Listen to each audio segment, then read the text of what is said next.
The Allies' conquest of the area in the north bordering the Ruhr River was complicated by the enemy's control of the dams along that stream. This problem, which was to recur as the Allies pressed farther into Germany, prompted Allied engineers to experiment in advance with scale models to determine just what land area would be flooded if the enemy were to open the dams. By releasing the floodwaters, the enemy would have trapped Allied forces had they tried to cross the Ruhr early in December. In mid-November, elements of the U.S. 6th Army Group drove rapidly toward Strasbourg, a French city situated on the banks of the Rhine. On the 23rd of November, the French 2nd Armored Division reached Strasbourg, but the city was not completely won until 4 days later after a bitter Nazi defense. With Germany in view just across the Rhine, the Allied forces in Strasbourg redoubled their attack against the Nazis on the opposite shore in the little German town of Kehl. Meanwhile, the 44th and 79th American Divisions made swift progress toward Haguenau to the north against stubborn resistance.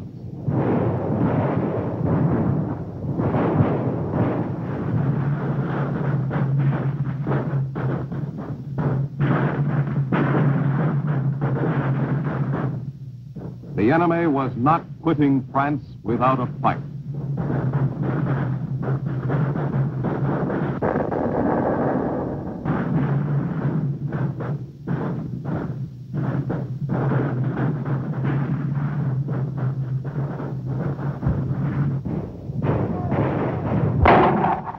The Nazis surrendered at Haguenau on December 12th.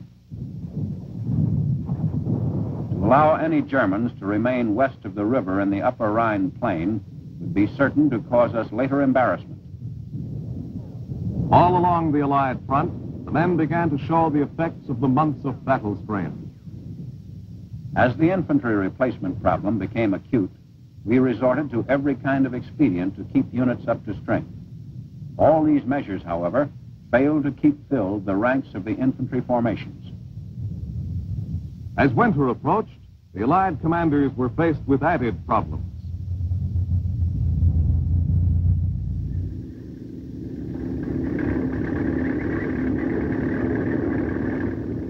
The infantry, which in all kinds of warfare habitually absorbs the bulk of the losses, was now taking practically all of them. These were by no means due to enemy action alone.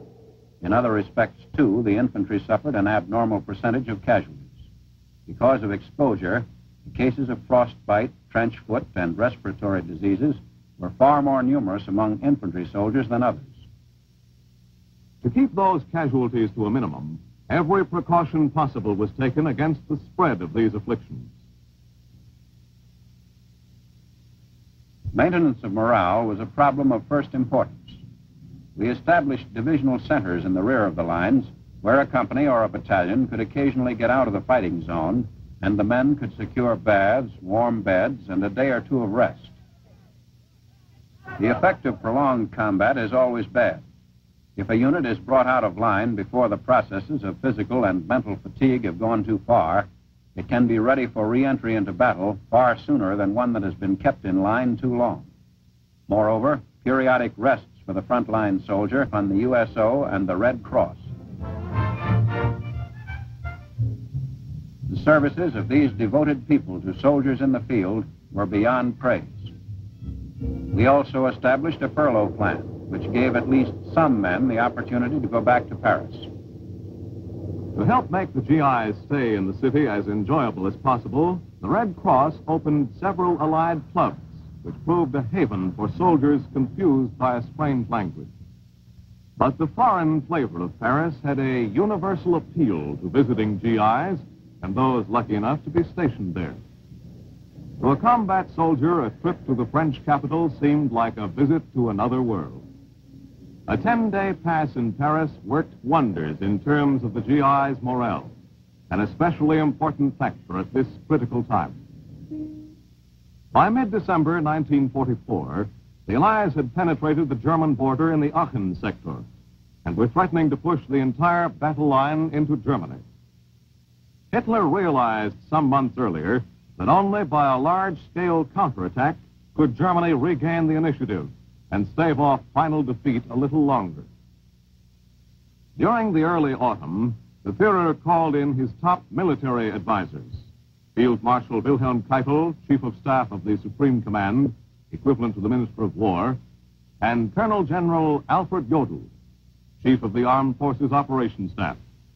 They analyzed the situation on all fronts to the most minute degree to determine the best place to attack the Allies in the West with the limited resources available. To carry out the heavy attack, Hitler mustered all the divisions he could spare on other fronts and speeded induction of young German youths. To strengthen the morale of the Nazi troops, there were more frequent decoration ceremonies. No attack was too difficult to a young German soldier who had just received an award for valor from a high-ranking Nazi commander. As autumn waned, the forces which were to make the attack were secretly massed. The Nazi command had finally decided on the Ardennes region as the area to attack. Preparations were rushed so the assault could be started before the end of the year. The Nazis hoped to isolate important Allied supply routes, like the Albert Canal, which linked Liège, just behind the Allies' front, with Antwerp and the sea. If the enemy seized Liège, key maintenance and communication center feeding the Allied 12th Army Group, the Allied force on that front would be seriously crippled.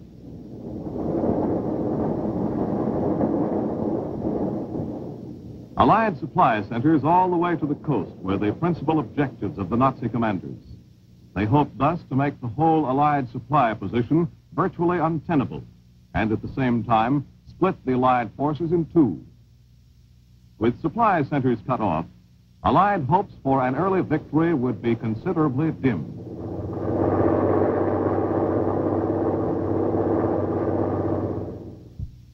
The German attack started after preparations had been completed in the greatest secrecy on December 16th. It was a blow of staggering proportions. The Nazis employed 3 armies for the assault, totaling some 14 infantry and 10 panzer divisions.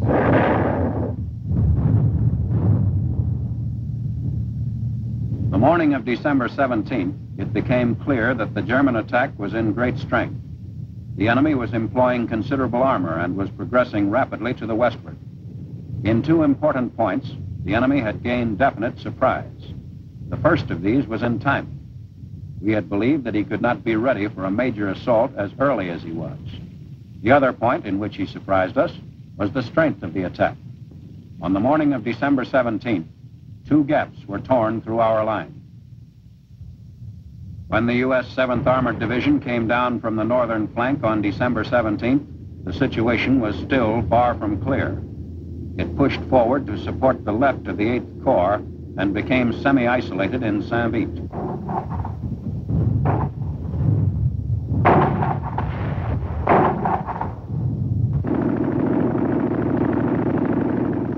Saint-Vite was an important point on the road net of that area and necessary to the enemy.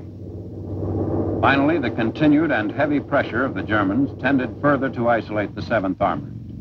A concentrated attack by several divisions on December 20th drove it to the west in the area north of Saint-Vite. Consequently, it was ordered to withdraw the next day to join the Allied lines, which were now building up on the north flank of the German salient. But the great stand of the division had badly upset the enemy's timetable. Thereafter, with 3 proved and battle-tested units, the 1st, 2nd, and 9th Divisions holding the position, the safety of our northern shoulder was practically a certainty. The withdrawal was covered by tanks only, since the thickening weather excluded any possibility of air support. The Allies' principal problem was to keep the Bulge from widening on the flanks. However far the Nazis' central thrust carried them, they must be prevented from expanding to the north and south.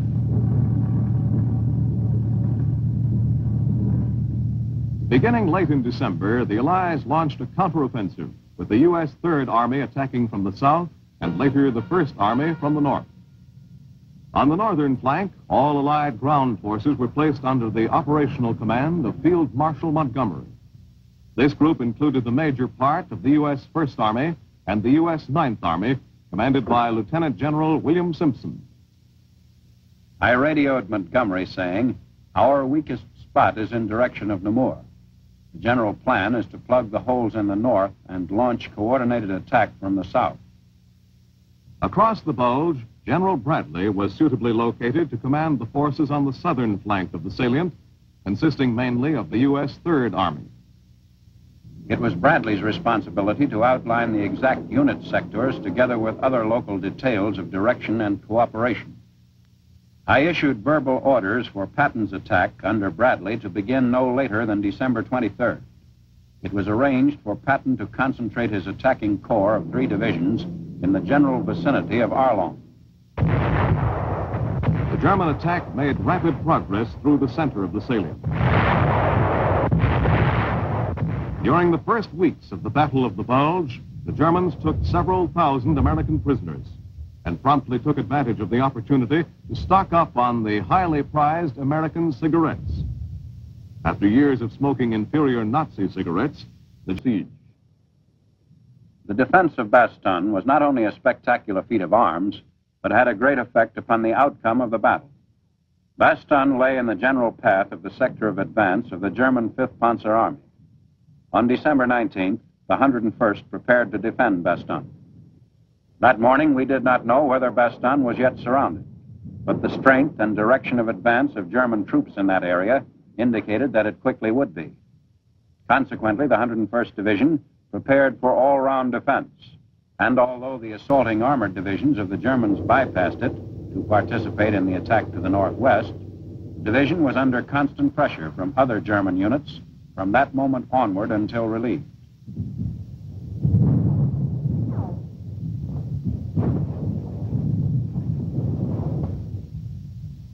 One of the breaks in our favor occurred on December 23rd.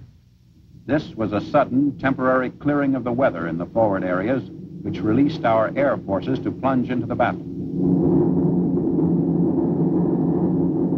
The important road center of Bastogne could not have been held by the 101st Division during the German counteroffensive in December 1944, except for the airplanes that delivered 800,000 pounds of supplies to the division during the critical days between the 23rd and 27th of December. By early January, the real danger to the Allied position had passed, and the exhausting process of pushing the enemy back to his former line began. Patton's Third Army had cut a corridor through the German-held territory to beleaguered Bastogne. Additional reserves were brought up to strengthen the new Allied offensive, which hammered the retreating Nazis continuously. The ground for which the enemy had fought so bitterly and paid such a heavy price was once again in the hands of the Allied armies.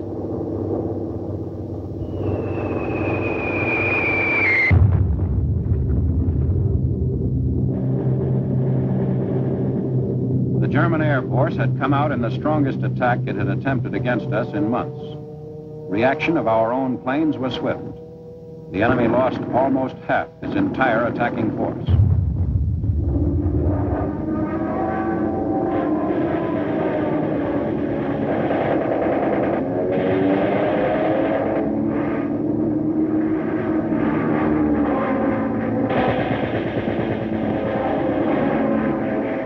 Two days later, the First Army began its attacks on the northern flank, and all danger from the great German thrust had disappeared.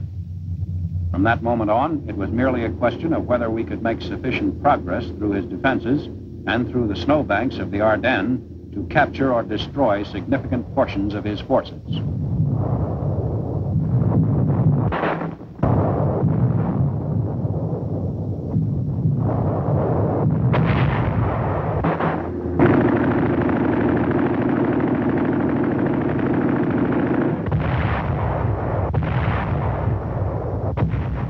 From both flanks, we continued attacks in the direction of Upaliz, where we joined up on January 16th. With the meeting of the U.S. Third and First Armies at Upaliz, north of Bastogne, the gap was closed and the Battle of the Bulge was ended. Both armies turned eastward and continued the drive to push the Nazis back into the heart of their country. But the going was slow on the icy terrain. The motorized vehicles, which could function in almost every type of country, had never had quite the problem they faced as the Allies plodded eastward in miserable fighting weather.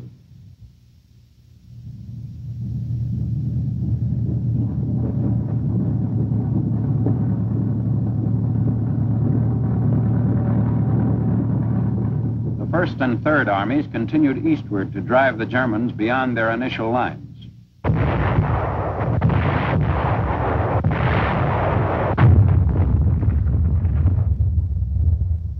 The losses on both sides in the Battle of the Ardennes were considerable. Our own were high.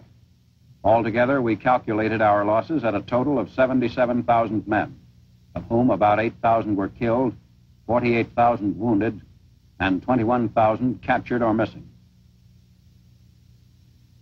The enemy suffered serious casualties in tanks, assault guns, planes, and motor transport. These we estimated at 600 tanks and assault guns, 1,600 planes, and 6,000 other vehicles. Field commanders estimated that in the month ending January 16th, the enemy suffered 120,000 serious casualties. In view of the fact that after the war, German commanders admitted a loss of about 90,000, this estimate of our own would seem to be fairly accurate. I wanted to pass to the general offensive as quickly as possible, because I was convinced that in the Battle of the Bulge, the enemy had committed all of his remaining reserves. I counted on a greatly weakened resistance because of the widespread discouragement that I felt sure would overtake the German armies.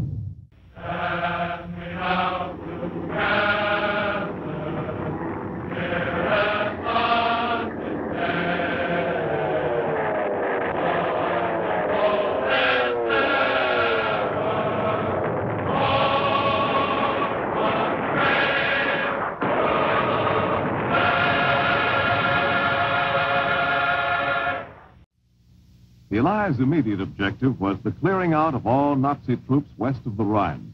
This difficult assignment was to fall to 3 army groups, the 21st in the north, the 6th Army Group in the south, and in the center, the 12th Army Group, composed of the U.S. First Army and General Patton's Third Army, under the overall command of General Bradley.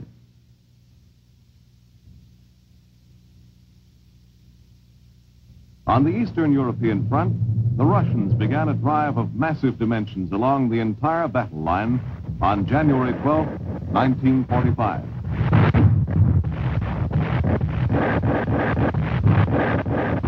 The offensive was spearheaded by 4 Russian army groups. Commanding one was Marshal Georgy Zhukov, who was already becoming a hero of epic proportions to the Russian people.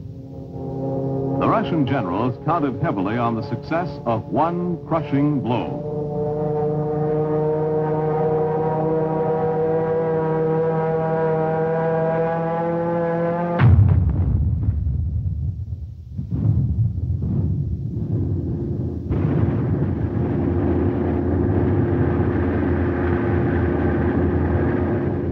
The Russian offensive staggered the Nazis. In 60 days, the drive by some 300 infantry divisions and 25 tank corps was to push the enemy back across Poland, East Prussia, and across Germany to the Oder River, a distance of roughly 300 miles.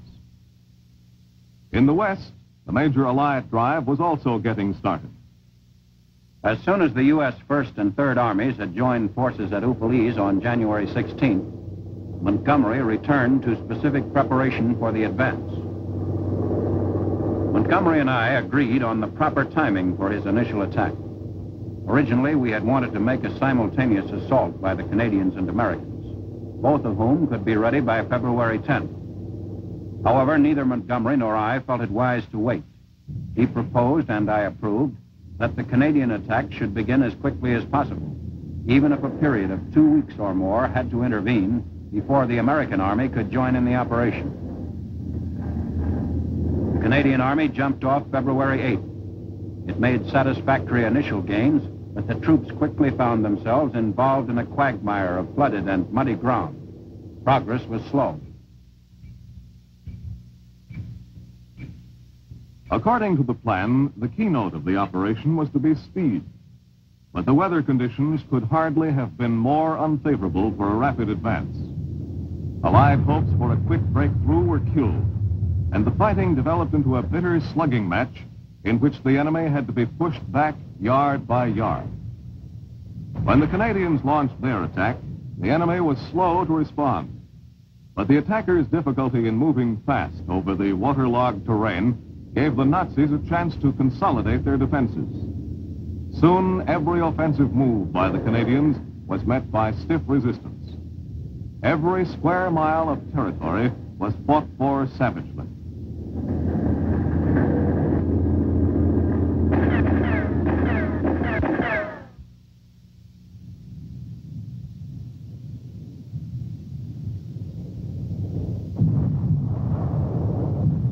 General Marshall suggested that I send my chief of staff to Malta to participate in a conference that was to take place there between the president, the prime minister, and their respective staffs before they went on to Yalta. The combined chiefs of staff endorsed General Eisenhower's plan, questioned by the British command, for cleaning out the area west of the Rhine by a series of crushing blows.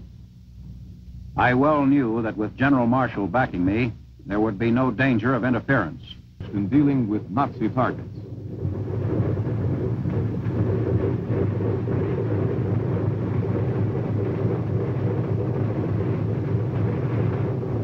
Groups of fighters could now be located at forward fields near the Rhine, and in spite of their comparatively short range, could operate over almost any Nazi target.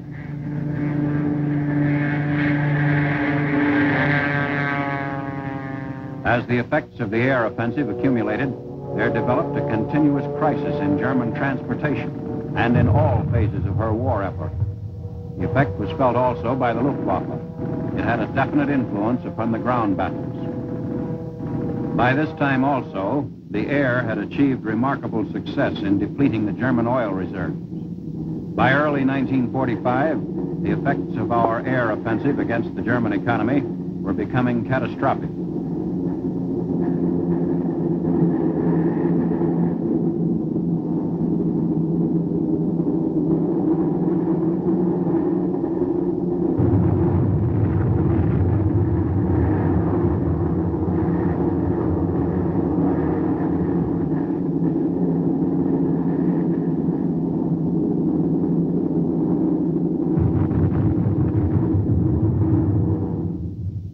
After the Canadians launched their drive in the north, General Simpson's U.S. 9th Army and elements of the 1st Army joined the attack. Preceded by a violent bombardment, the 9th got off as scheduled.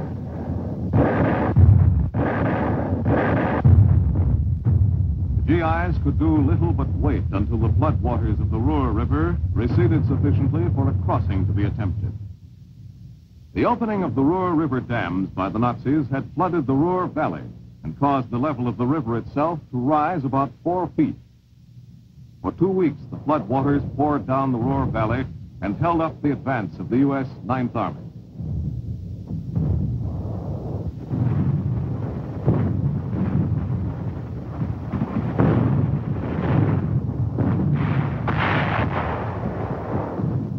But by February 23rd, the flood had subsided somewhat, and the 9th Army's drive was launched in earnest.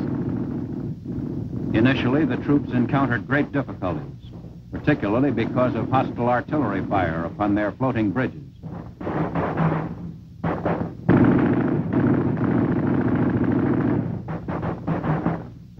Once across the Ruhr, the advancing GIs had to fight their way through the German city of Jülich.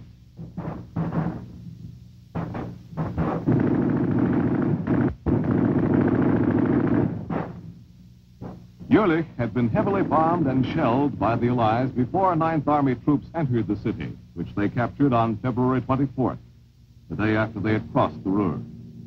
The rubble resulting from the Allied air and artillery bombardment slowed the passage of Allied vehicles and equipment through the city en route to the front. In spite of delays, Simpson's forces made fine progress. In less than a week, the 9th Army captured Mönchengladbach. I entered the city with General Simpson shortly after its capture. This was the largest German city we had captured in the war up to this time. The whole area was rapidly cleared of the enemy. Everything went like clockwork. The 7th Corps on Simpson's right first overcame heavy opposition, then continued a spectacular advance, and on March 5th was on the outskirts of Cologne. We had calculated that this city would be stubbornly defended. But by the afternoon of the 7th of March, General Collins had taken over the city. The hastily trained and astonished defending troops were by no means the equal of those we had met earlier in the campaign.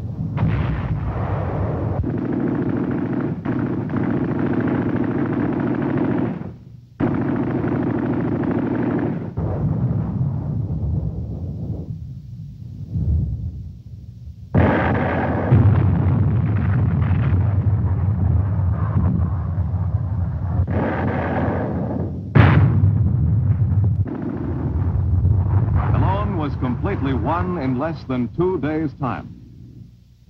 The celebrated cathedral was one of the few buildings still standing after the heavy Allied bombings. While Collins' 7th Corps was making these great advances, Hodges launched the 3rd and 5th Corps southeastward toward the Rhine. The 3rd Corps reached the river at Remagen on March 7th. Here it encountered one of those bright opportunities of war which produce incalculable effect on future operations. The assaulting Americans found the Ludendorff Bridge over the Rhine still standing at Remagen. When Bradley reported that we had a permanent bridge across the Rhine, I could scarcely believe my ears. I fairly shouted into the telephone, "How much have you got in that vicinity that you can throw across the river?" That was one of my happy moments of the war. The traditional defensive barrier to the heart of Germany was pierced. American engineers quickly repaired the damage inflicted on the Ludendorff Bridge by the Germans. At the same time, we established floating treadway bridges, which were easy to transport, quickly installed, and capable of sustaining heavy military loads. The first treadway bridge across the Rhine, a 330-yard span, was completed in 10 hours and 11 minutes, and the first load was on its way across the river. Other treadways were constructed, and after 5 days, the Ludendorff structure was no longer needed. The Remagen bridgehead across the Rhine was quickly consolidated. The German effort against the Ludendorff Bridge finally began to weaken it seriously. And on March 17th, the center span fell into the river. It carried with it a number of our fine engineers, some of whom we were unable to rescue from the icy waters. North of Remagen, Montgomery prepared for a forced crossing. The Rhine was a formidable military obstacle, particularly so in its northern stretches. Study of conditions indicated the great desirability of naval participation in the attack. We needed vessels of sufficient... The assault on the night of March 23rd was preceded by a violent bombardment.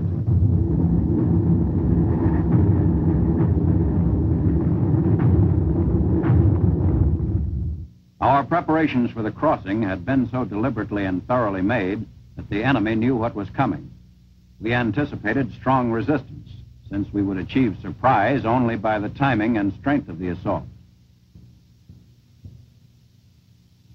On the front of the 2 American divisions making the attack, the 30th and 79th, 2,000 guns of all types participated.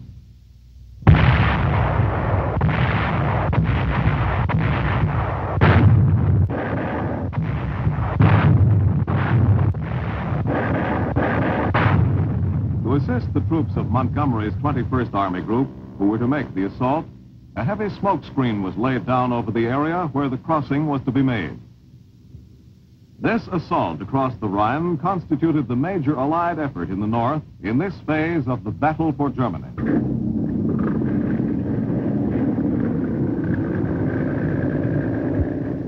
To General Eisenhower, the crossing of the Rhine was one of the most important steps in the hastening of the Nazis' final defeat. We received a series of encouraging reports.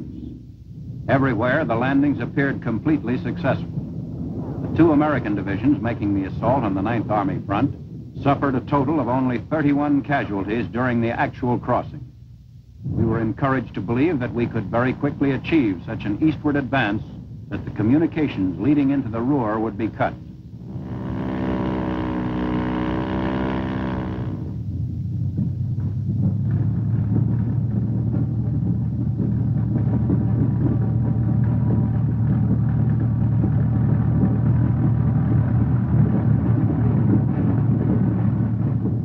The airborne units were scheduled to make their drop on the far side of the Rhine at 10 o'clock on the morning following the assault in small boats.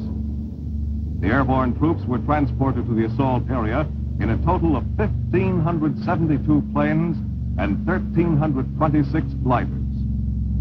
The planes were heavily loaded for the trip. The takeoff was a breathtaking operation.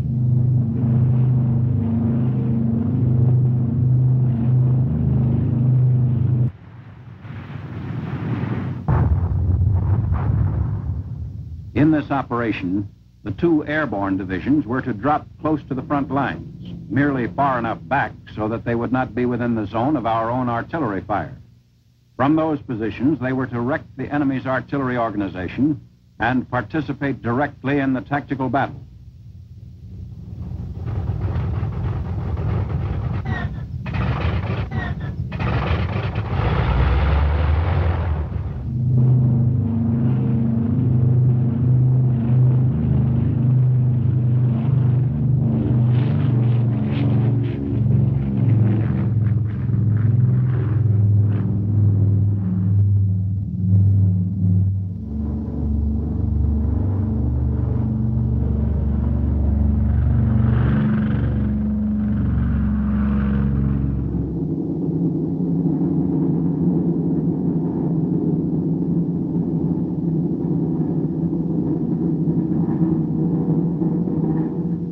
The airborne units arrived over the area of Wesel on schedule, and the paratroopers readied themselves for the jump.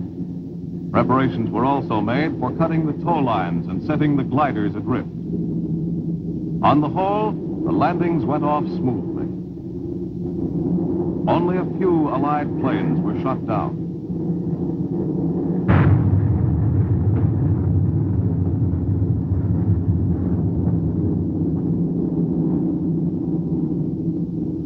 Operation Varsity, the name given to the airborne phase of this attack, was the most successful airborne operation we carried out during the war.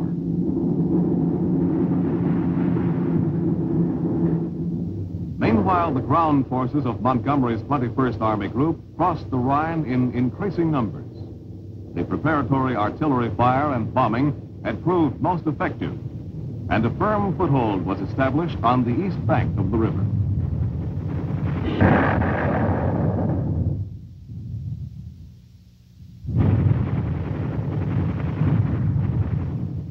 The town of Wesel was rapidly cleared. The enemy's resistance had been confused and disorganized, and the defending force was quickly overwhelmed.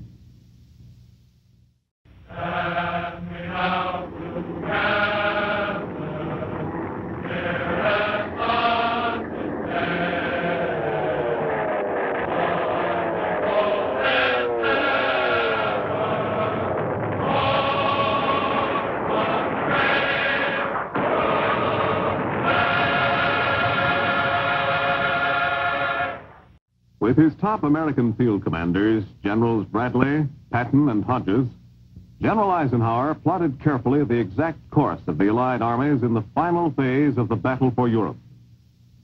It was desirable to thrust our spearheads rapidly across Germany to a junction with the Red forces, thus to divide the country and effectually prevent any possibility of German forces acting as a unit.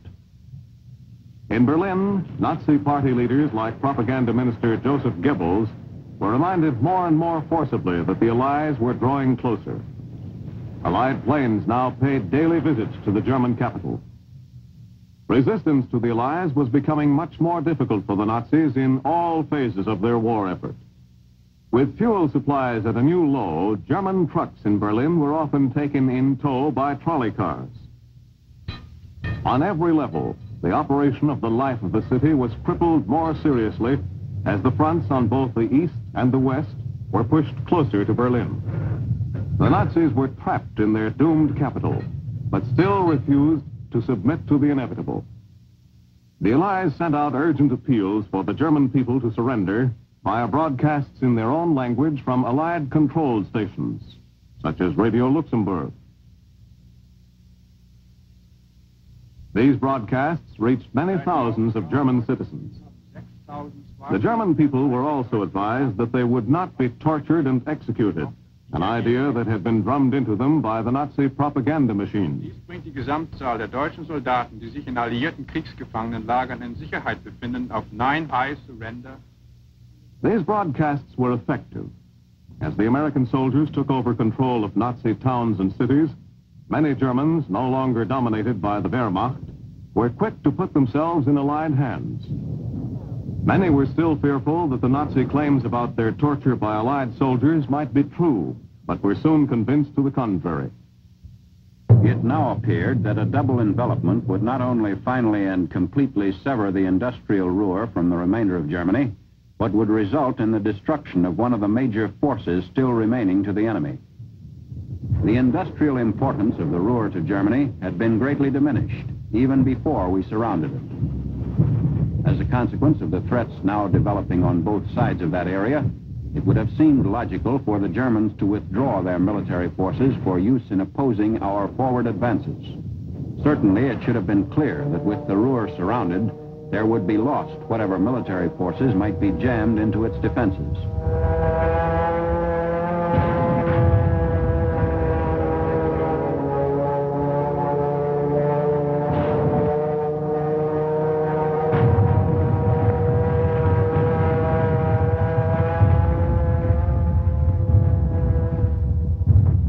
Forces on the south and Montgomery's in the north fought steadily toward their appointed meeting place near Kassel. The resistance to Simpson's 9th Army, which was on the right of Montgomery's army group, was more stubborn than that encountered by the 1st and 3rd Armies advancing out of the Frankfurt area.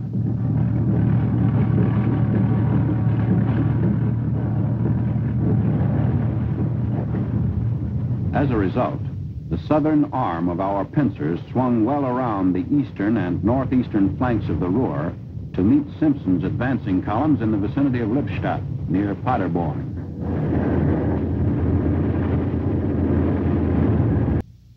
The Germans had now suffered an unbroken series of major defeats. On April 18th, the whole German garrison in the Ruhr surrendered. Originally, we had estimated we would capture about 150,000 of the German army in the Ruhr. In the final count, the total reached 325,000, including 30 general officers. We destroyed 21 divisions. Hitler must have hoped that the siege of the Ruhr would be as stubbornly contested as was that of Brest, but within 18 days of the moment the Ruhr was surrounded, it had surrendered with an even greater number of prisoners than we had bagged in the final Tunisian collapse almost 2 years earlier. During the final phase of the battle for Europe, the Nazi soldiers looked less and less formidable. The Wehrmacht, once composed of the pick of German young manhood, now included in its ranks youths who were really still children. Policing the Nazi prisoners had become a more demanding job. Sometimes former inmates of Nazi concentration camps were put in charge of guarding captured Nazi soldiers. The vital industries of the Ruhr, now completely lost to the Nazis, further crippled the badly weakened German war effort. The foundation on which Hitler's plans for world conquest had been built lay hopelessly smashed. With the Allies pushing steadily eastward, General Eisenhower paid a visit to General Patton at Gotha on April 12th, a notable date for the Supreme Commander. Before the day ended, the scenes I saw etched the date in my memory. General Patton's army had overrun and discovered Nazi treasure, hidden away in a deep salt mine. In one tunnel, they found a hoard of gold estimated to be worth about $250 million, most of it in gold bars. There was also a great amount of minted gold from different countries in Europe, and even from the U.S. The same day, I saw my first horror camp. It was near the town of Gotha. I have never felt able to describe my emotional reactions when I first came face to face with indisputable evidence of Nazi brutality and ruthless disregard of every shred of decency. Up to that time, I had known about it only generally or through secondary sources. I am certain, however, that I have never at any other time experienced an equal sense of shock. I visited every nook and cranny of the camp because I felt it my duty to be in position from then on to testify at first hand about these things in case there ever grew up at home the belief or assumption that the stories of Nazi brutality were just propaganda. I felt that the evidence should be immediately placed before the American and British publics in a fashion that would leave no room for cynical doubt. With enemy forces in the Ruhr eliminated, the Allied attack to the eastward picked up momentum on all parts of the front. The route, which every Allied soldier kept constantly in mind, lay toward the Baltic Sea and Berlin. The principal attack was a major thrust at the center of the German line by the 12th Army Group under General Bradley's command.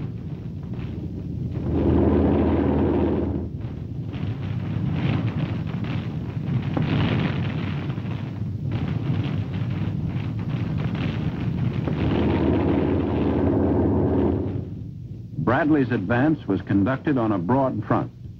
On the south, the Third Army struck in the direction of the Czechoslovakian border. On Patton's left, the First Army attack, begun on April 11th, made rapid progress.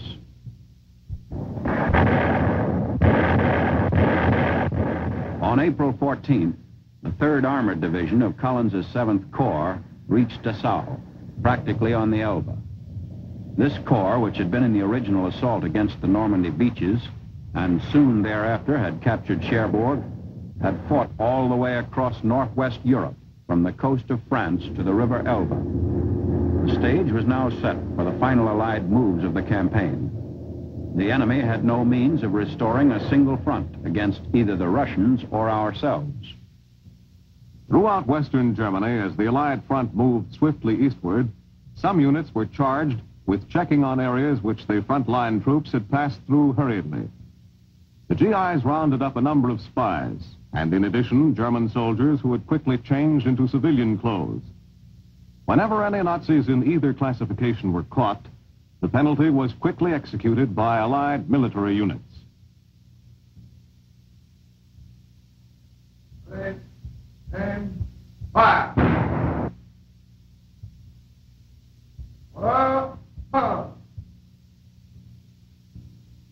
As more and more territory was captured by the Allies, thousands of American soldiers held captive by the Germans were recovered. Many of them had been taken prisoner as early as December 1942 in the early battles in Tunisia. And some of the British soldiers had been captured as far back as Dunkirk, nearly 5 years before. In many instances, the physical condition of the prisoners was so poor that great care had to be exercised in their feeding. The weaker ones were hospitalized, and for a period, our hospitals were crowded with men whose joy at returning to their own people was almost pathetic, but who at the same time were suffering so badly from malnutrition that only expert care could save them. My name is Charles J. Short. I'm from Akron, Ohio. I was captured in the Battle of the Bulge, December 19, 1944. After making us walk for about 40 miles, I believe our worst experience was being packed on a small boxcar, 60 men to one car. During this time, we had received absolutely nothing to eat. After we had gotten on the boxcar, we received about this amount of bread, a 1 day's ration. Occasionally, we got a bucket of water to drink. With the Allies and the Russians drawing within range of each other, both forces had to use extreme caution to keep... 5th, patrols of the 69th Division of the 5th Corps met elements of the Red Army's 58th Guards Division on the Elbe. The meeting took place at Torgau, 75 miles south of Berlin. The 5th Corps, like the 7th, had participated in the initial assault on the beaches of Normandy and it seemed fitting that the troops of one of these corps should be the first to make contact with the Red Army and accomplish the final severance of the German nation. In late April 1945, the savage battle for Berlin, so long feared by the German people, was begun.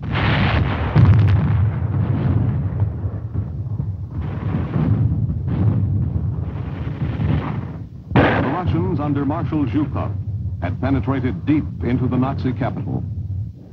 The battle raged on for some 12 days of intensely heavy fighting. The Russians had to rout the Nazis out of every cranny in the city, and in some cases, from hideouts below the ground.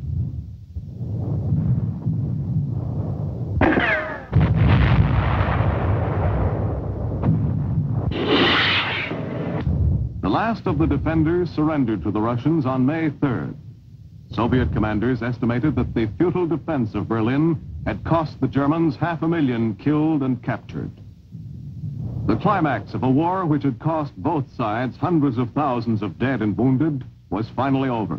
After 4 exhausting years in which they had beaten the Nazis off in their drive toward Moscow, the Russians had won Berlin.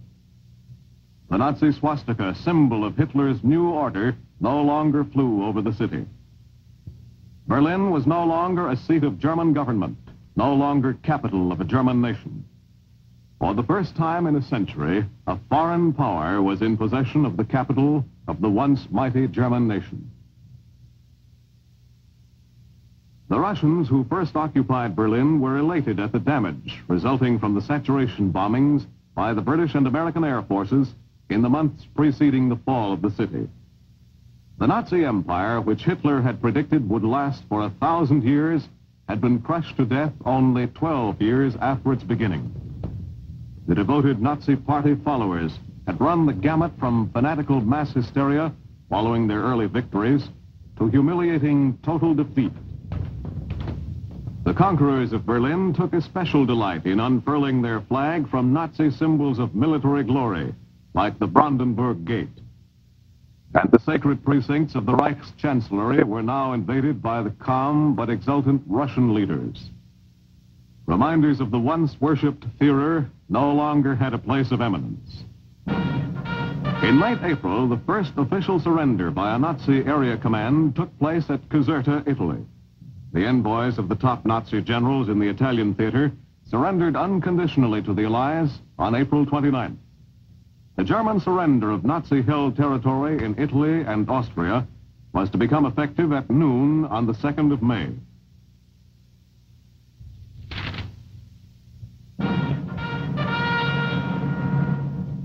In the north, at Lüneburg Heath, on May 4th, the Germans surrendered to the Allies, represented by Field Marshal Sir Bernard Montgomery, all their forces in northwestern Europe, except for the Nazi garrison in Norway. The German command to carry out at once, and without argument or comment, all further orders that will be issued by the Allied powers on any subject. Disobedience of orders or failure to comply with them will be regarded as a breach of these surrender terms and will be dealt with by the Allied powers in accordance with the accepted laws and usages of war. The decision of the Allied powers will be final if any doubt or dispute arises as to the meaning or interpretation of the surrender terms. That is the text of the instrument of surrender, and the German delegation will now sign this paper, and they will sign in order of seniority, and the General Admiral von Friedeberg will sign first.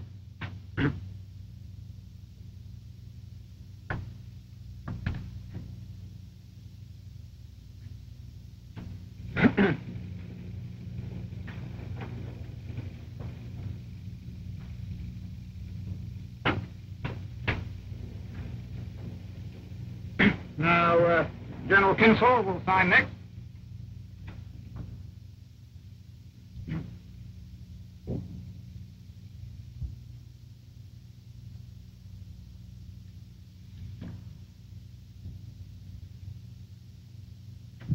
Now, I will sign the instrument on behalf of the Supreme Allied Commander, General Eisenhower.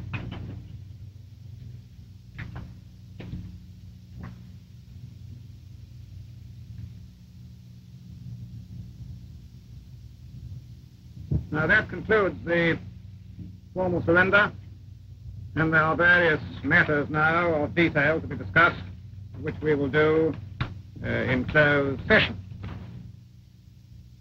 Complete Nazi capitulation came on May 7th at Rhine, when the Allies, represented by General Eisenhower's Chief of Staff, General Walter Bedell Smith, accepted the surrender of Colonel General Alfred Jodl on behalf of the Nazi High Command.